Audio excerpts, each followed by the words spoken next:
You look great. Oh, well, thank you. That's not bad. Tanned and like glowing. Just relaxed, you know. So relaxed. So it's that whole, Mediterranean vibe. Yeah. Oh, it's Turkey, Greece. You went to the islands, the Greek the islands. were amazing. I mean, we went through we started off in Athens, but we went over to Mykonos, Paros. Paros is interesting because it's kind of the hidden island. Not too many tourists there, you know. Yeah. But then Santorini, which beautiful. Oh my gosh, like it's a volcano, so all the towns are on the top of the cliffs looking down. It's beautiful. I've been to Mykonos and Santorini, never been to Paros. Yeah. So it is really sort of a hidden gem. Food, and yeah, some of these pictures, like I mean, that we got coming up, like this is me in this was Mykonos. Oh my gosh, beautiful. I know, and the bays are fantastic, and the food was brilliant. Like yes. I mean, I really didn't know what to expect, and it was just all cooked right in front of you. Here it's in the bay, so it's right in Paros. This is all where the fish comes in. Nice. They have a huge kind of like sink, and as the fish gets dumped in there, they clean it, butcher it, and take it to the restaurants right there. So it's that fresh. It's just that fresh. It's insane, Which is incredible. We have one more picture that we want to take a peek at as well. Oh, the sunsets. Gorgeous sunset. I don't think I saw one sunset without a drink in my hand, because that's the way it has to be, right? Of course. But this boat here, we're sitting there watching the sunset. Next thing you know, the Zodiac comes out, and the crew just comes ashore. They go into one of the restaurants. I'm thinking, the life is just so laid back. They really take advantage of what they've got around them, and it's just amazing. Right. So when you think of the food, you're in that Mediterranean state of mind. You're thinking fresh. Yeah. You're thinking vegetables, fish. Everybody always talks about the Mediterranean diet being the diet that we're all supposed to follow. There's a reason for that. Well, I'm going to do a pork souvlaki, right? Yeah. But pork is very lean, right? But it's also done with a lot of vegetables. They've got a nice cure on there, so it really gives you those great spices and flavors, And let's talk about this, because I thought what interesting was, before I went there, I didn't really know exactly what a souvlaki was. It's a brochette, right? Yeah. But it's the way they put it together, And so the start is the marinade, They take some olive oil, and I mean, all the different oils down there are just amazing. But believe it or not, a little bit of soy sauce, which I was surprised at with the, where we were. Yeah. Everything's got garlic on it. A ton of garlic and everything, which I love personally. I think that's great. Though it's like you eat, it's fantastic. 2 hours later, your mouth is tingling from garlic. Yeah. It's brilliant though. And then oregano is everywhere. Yeah. And fresh herbs, I love them because I use fresh herbs. But something as simple as that, I'm just going to get you to mix that up. All right. So this would be the marinade for the pork souvlaki. It's real simple. But then they just take nice, great, lean pork, and they mix it up. Now, of course, me always having to add my little twist to it. Yeah. I've got some red onion, but I've added a bit of fennel to it. But for them, it's always, nice. Peppers. You got your red peppers, yellow peppers.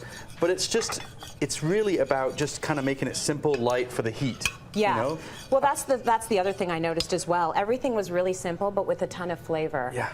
And I can appreciate that. It doesn't have to be anything complicated. Well, and what's great about this is, so you can do the brochette like this, that you just drop in the marinade like that, and you leave that sit like overnight, and it really builds flavors, right? Right. But they do it where you can have a big platter, or you can actually put it into a pita.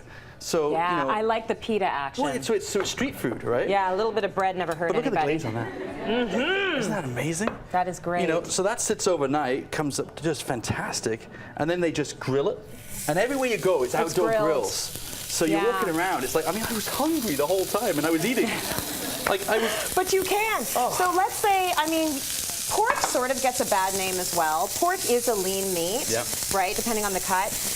If you wanted to do chicken, would you go for chicken? You could do lamb. Lamb kebabs are fantastic. Yep. But what's great with this, so you grill that off, but then to freshen it up, Greek salad. You get your cherry tomatoes, cucumbers, olives, feta cheese. You mix it all together with some olive oil. So tzatziki, cucumbers with yogurt, lemon juice still. But then this is what you get. You put it all together. Yeah. And what I like is, if you're in a restaurant, you pull it off and you use a knife and fork and you eat it. But if you actually, again, the street food, what they'll do is actually put French fries in there as well. Oh, now you're talking. So you got the whole thing. You put the tzatziki sauce on there, the lamb, the French fries, and then the meat. Wrap it all up, and I'm telling you, you're walking around. You're a happy camper. I am the happiest person on There's vacation. a beautiful sunset. Yeah. There's a drink in the other hand. A beer, a sunset. It's like it's a nice paradise. Look. Did you make the tzatziki sauce yourself? I did. Yeah. Okay, so how do you do that? So that how is easy or hard is that? Yogurt like this. Like Greek yogurt? Well, I guess so. Greek yogurt? Yeah, Greek yogurt. Diced up cucumber. probably. Yep, a little fresh lemon in there. I think they'll be really upset if I didn't use Greek yogurt. Fresh dill. And then you put some garlic in here, which I've lost my garlic. I think I threw it in there. And a little splash of lemon juice. But that is it. You know, and the great thing with this is, that, you know, it's going to hold overnight, so you can just make a big batch of it, stick it in a jar like this. Yeah. But put it on everything. And I mean, I'm telling you, I'm going to use this a lot. Oh, you can put that on everything. And that is actually a really low-calorie, high-protein dip.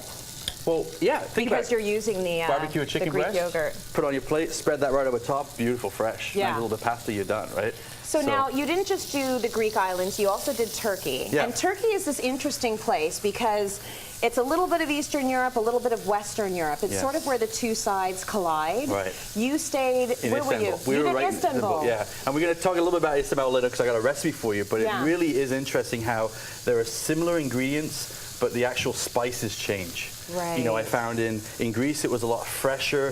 When you got to Istanbul, the spices got a little bit more like, hey, we're here and we want to show you what we're all about, you know, and it was big, bold flavors. Amazing. Yeah. I love that intersection. You see a ton of mosques, you see a ton of Orthodox churches. Amazing. And everything is all together. It's beautiful, so I can't wait to hear more about that. Perfect. For this and tons of other mouth-watering recipes for the barbecue, check out our cityline.ca grill guide. We've got it all there in one place for you. Check it out. Let's go to break. We've got more coming up.